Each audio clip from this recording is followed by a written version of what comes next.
안녕하세요, DJ님. 저는 서울 강남구에 사는 70세 할머니 김순자입니다. 며칠 전에 제게 일어난 일을 말씀드리고 싶어서 용기를 내어 사연을 보냅니다. 아직도 믿기지 않는 일이에요. 혹시 비슷한 경험을 하신 분이 계실까 해서. 그리고 이 이야기를 많은 분들이 들어야 할 것 같아서 떨리는 마음으로 펜을 들었습니다. 제가 40년 동안 살아온 집에서 벌어진 일이에요. 평범한 할머니의 평범한 일상이 하루아침에 스릴러 영화로 바뀐 이야기입니다. 아직도 가슴이 두근거려요. 일주일 전 화요일 밤이었어요. 그날도 평소처럼 초등학교 3학년인 손자 준호를 재우고 거실에서 뜨개질을 하고 있었습니다. 오래된 필립스 라디오에서는 KBS 야간 클래식 방송이 나오고 있었죠. 드보르작의 신세계 교향곡이 흘러나오고 있었는데 갑자기 음악이 끊어지면서 이상한 소리가 들리기 시작했어요. 순자 씨, 듣고 계신가요? 처음엔 잘못 들었나 싶어서 뜨개질 바늘을 멈추고 귀를 기울였어요. 혹시 라디오 주파수가 섞였나 싶어서 다이얼을 만져보려고 했는데 다시 그 목소리가 들렸어요. 순자 씨, 지금 위험합니다. 창문 쪽을 보세요. 검은색 후드를 입은 남자가 있을 겁니다. 저는 온몸에 소름이 돋았어요. 누군가 장난을 치는 건지 아니면 정말로. 설마 그런 일이 있을까요? 떨리는 다리로 거실 창가로 갔어요. 커튼을 살짝 젖히고 밖을 내다봤는데 정말로 이상한 남자가 우리 집 담장 너머로 기웃거리고 있는 게 보이더라고요. 검은 후드를 뒤집어 쓰고 담벼락에 기대어 서서 우리 집 2층 창문들을 훑어보고 있었어요. 급하게 아들 민수에게 전화를 걸었죠. 민수는 집에서 차로 20분 거리인 아파트에서 혼자 살고 있거든요. 아내와 이혼한 후로 준호만 제가 키우고 있어요. 민수야, 급해. 우리 집 앞에 이상한 사람이 서 있어. 후드 입고 우리 집을 계속 쳐다보고 있어. 어머니, 또 그러세요. 그냥 지나가는 사람일 거예요. 요즘 배달 기사들도 많고 새벽에도 사람들 많이 다녀요. 너무 신경 쓰지 마세요. 민수는 늘 그랬어요. 엄마가 늙어서 헛것을 본다는 식으로 말하곤 했거든요. 하지만 라디오는 계속 말을 걸어왔어요. 순자 씨, 그 남자 이름은 박영준입니다. 내일도 올 거예요. 그리고 당신 아들을 믿지 마세요. 아들을 믿지 말라니 무슨 소리예요? 당신 정체가 뭐예요? 제가 라디오를 향해 말했지만 대답은 없었어요. 그저 조용한 정적만 흘렀죠. 저는 그 밤 한숨도 잘 수가 없었어요. 창가에서 계속 밖을 내다보고 있었는데 새벽 4시쯤에야 그 남자가 사라졌어요. 다음 날 아침 준호를 학교에 보내고 난 후 혹시나 해서 라디오를 다시 켜봤어요. 하지만 평범한 음악방송만 나오더라고요. 어젯밤에 내가 꿈을 꾼 건가 싶었어요. 그런데 오후 3시쯤 갑자기 라디오가 저절로 켜지면서 그 목소리가 다시 들렸어요. 순자 씨, 매일 오후 3시에 라디오를 켜세요. 주파수는 99.9입니다. 그리고 어젯밤 그 남자 박영준, 오늘도 올 겁니다. 오후 7시쯤에요.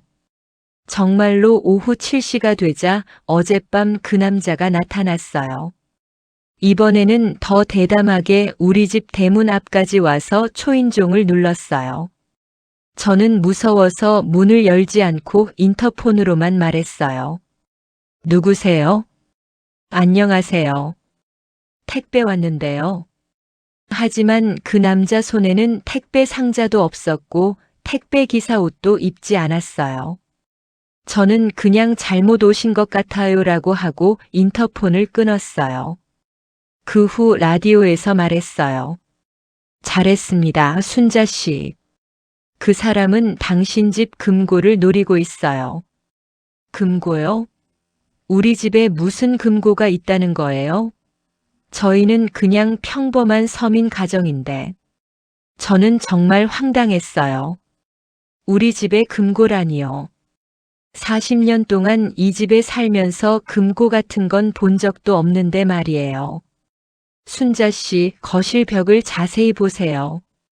텔레비전 오른쪽 벽, 콘센트 몰딩 주변을 살펴보세요. 저는 반신반의하며 거실을 둘러봤어요. 평소에 수없이 봐온 익숙한 벽이었죠.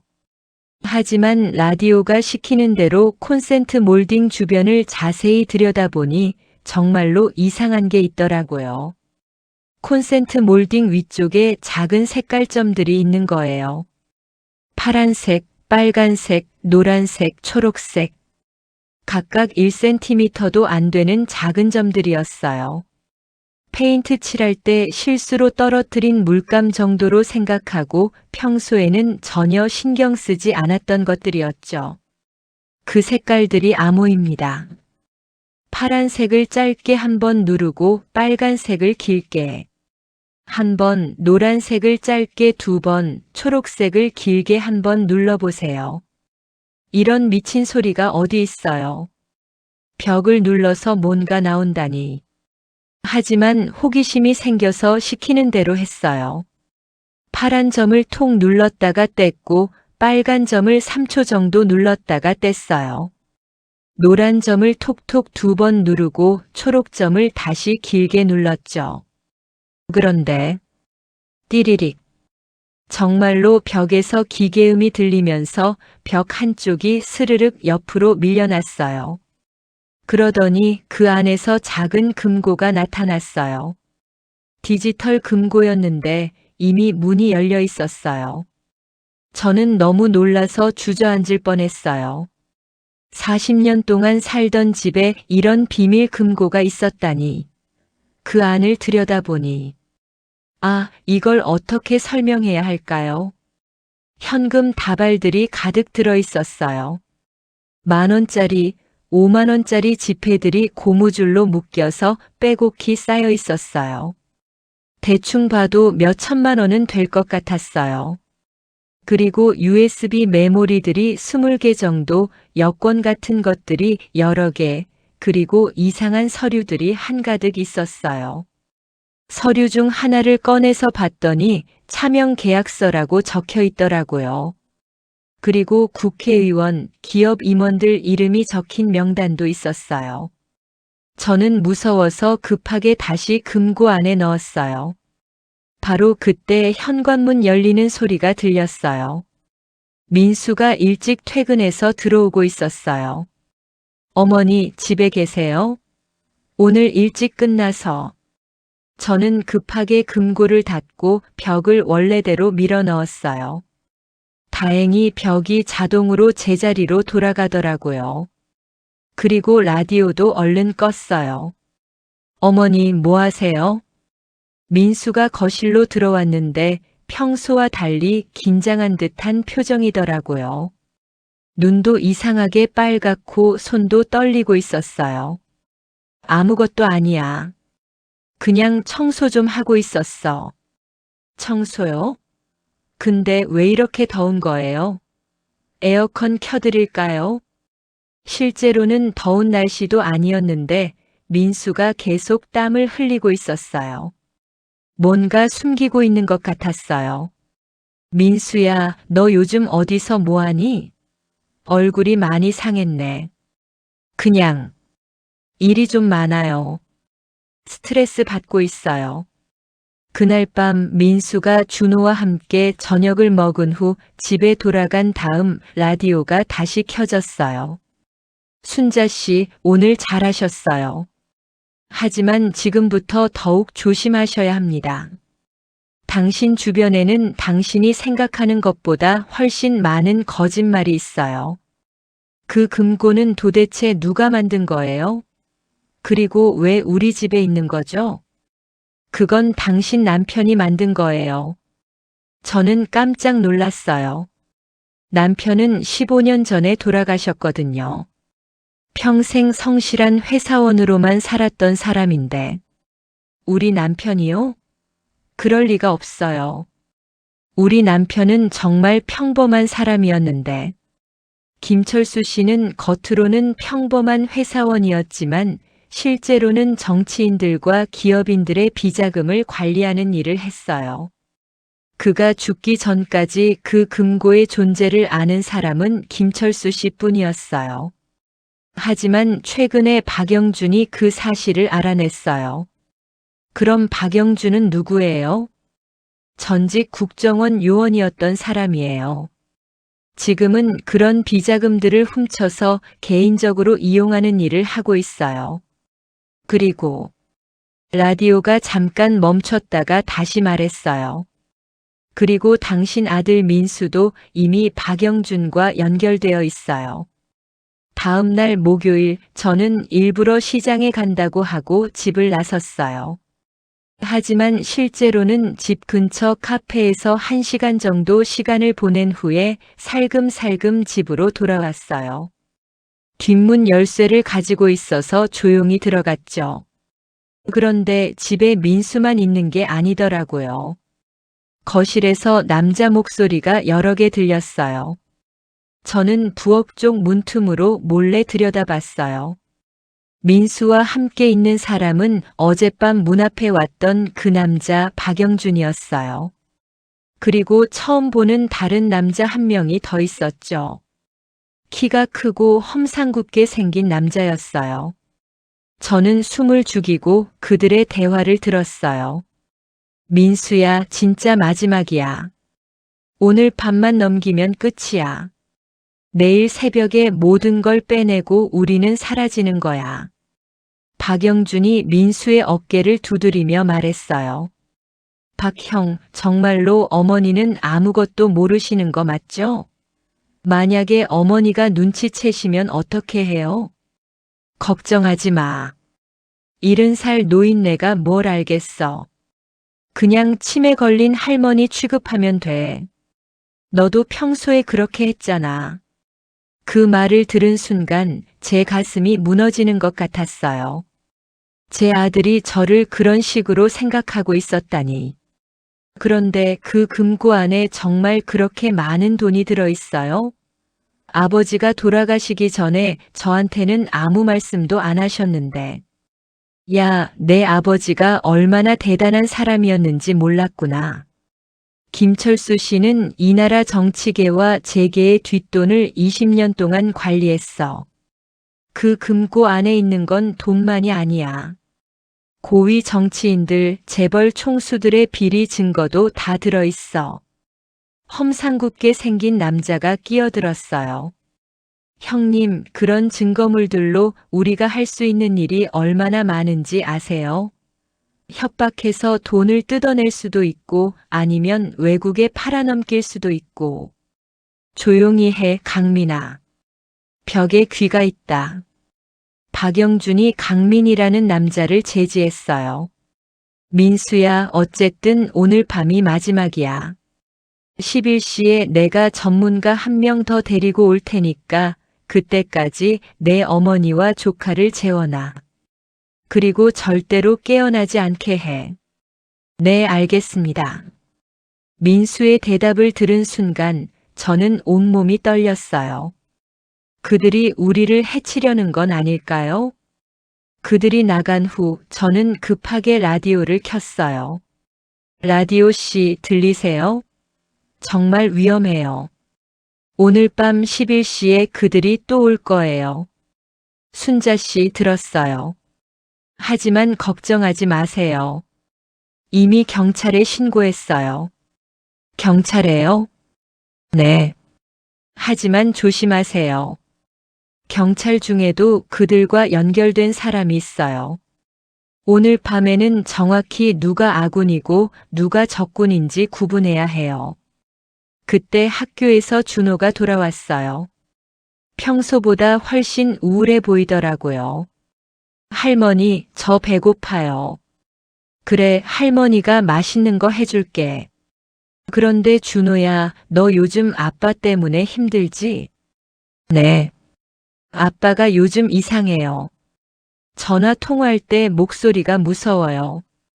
그리고 이상한 아저씨들이랑 자꾸 만나고 아이까지 눈치채고 있었던 거예요.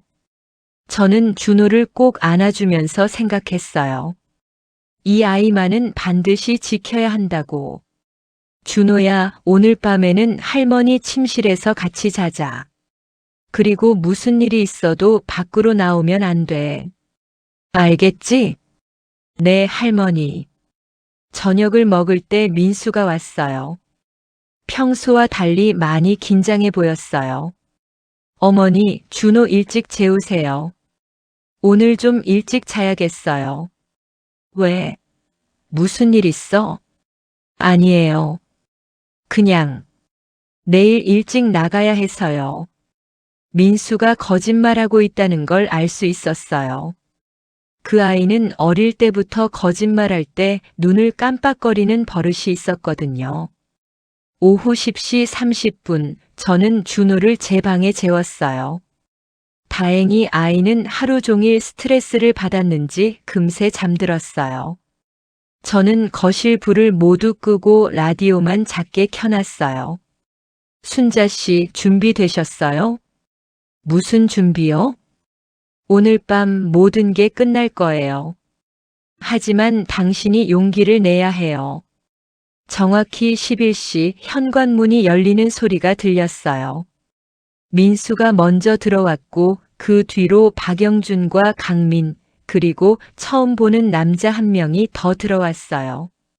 네 번째 남자는 검은 가방을 들고 있었어요. 어머니 주무세요? 민수가 작은 목소리로 물었어요. 당연히 주무시겠지. 벌써 11시인데. 박영준이 대답했어요. 그럼 시작하자. 그들은 금고 쪽으로 갔어요. 박영준이 색깔점들을 눌러서 금고를 열었어요. 저와 똑같은 순서로 말이에요. 그들이 어떻게 암호를 알고 있는 걸까요? 야, 정말 대박이다. 이게 다 얼마야?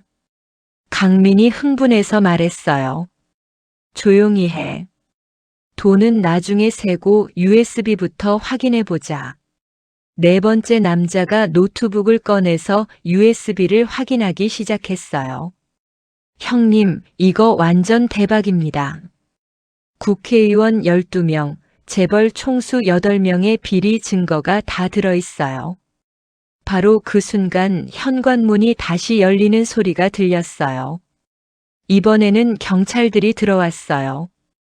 경찰입니다. 현행범 체포합니다. 형사팀장으로 보이는 50대 남자가 권총을 들고 소리쳤어요. 박영준과 그의 일당들이 깜짝 놀라서 벌떡 일어섰어요. 이동희 빨리. 박영준이 소리쳤는데 놀랍게도 경찰 중 한 명이 금고 쪽으로 달려들었어요. 아마 내통하고 있던 경찰인 것 같았어요. 그 경찰이 USB들을 급하게 주머니에 집어넣으려고 하는 순간 저는 라디오 전원을 켰어요. 그러자 놀라운 일이 벌어졌어요. 라디오에서 갑자기 기계 목소리로 USB 파일들의 이름이 자동으로 읽어지기 시작한 거예요.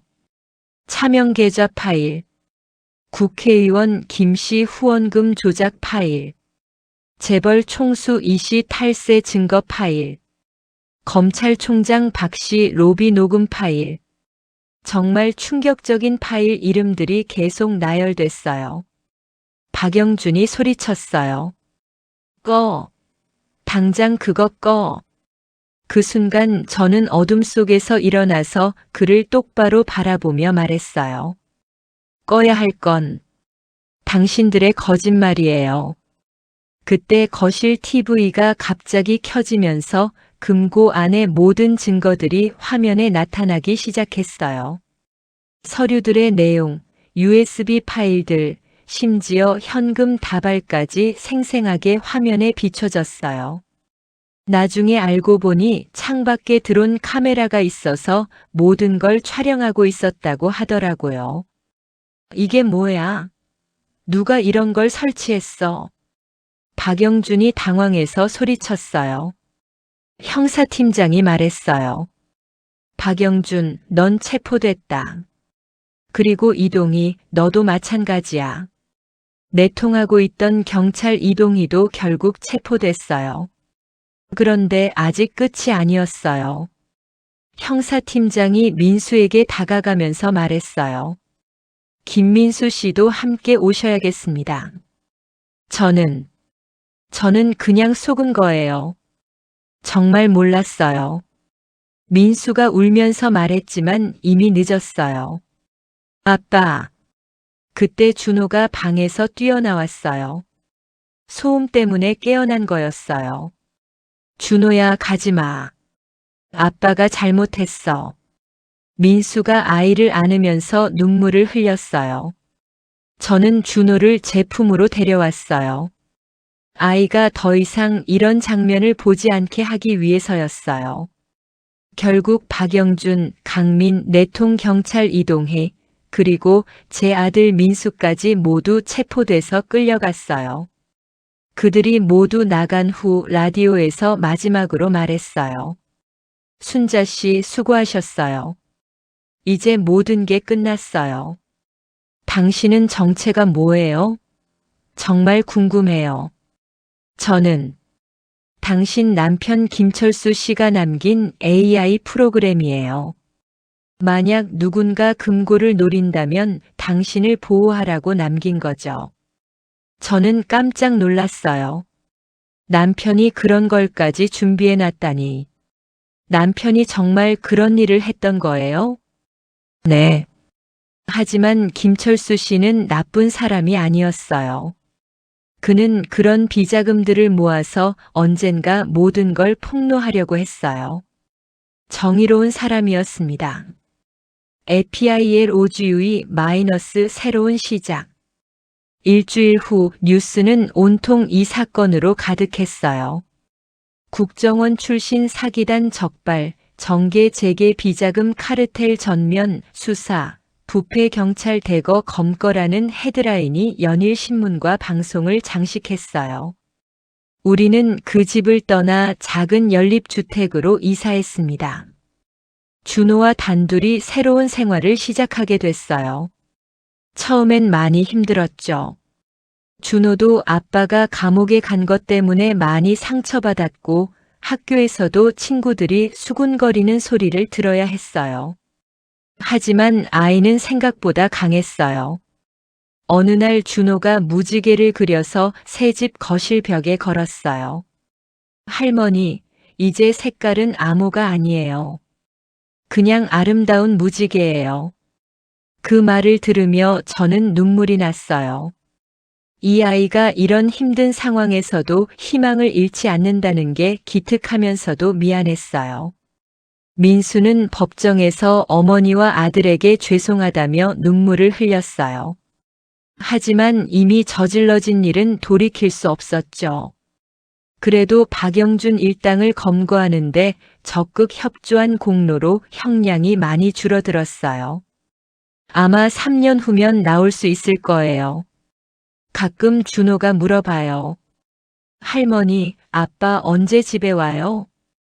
곧 올 거야. 아빠가 잘못한 걸 뉘우치고 다시 착한 사람이 되면 돌아올 거야.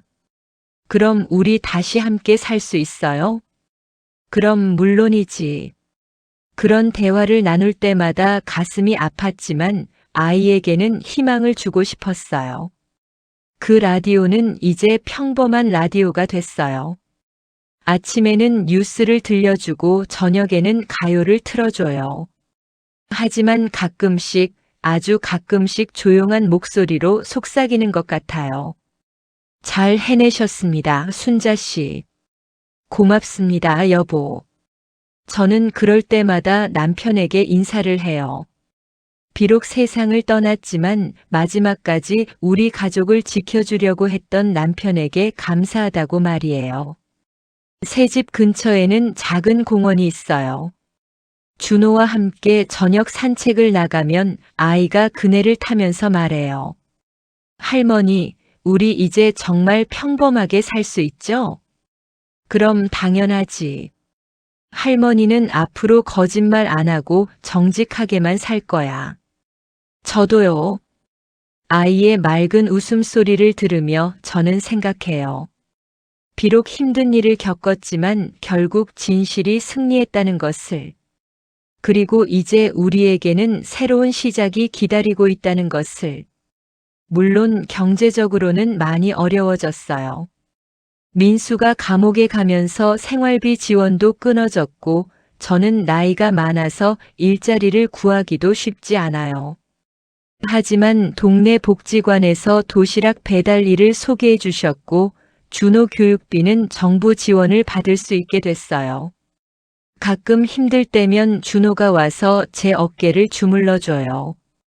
할머니 힘내세요. 우리 함께 할 수 있어요.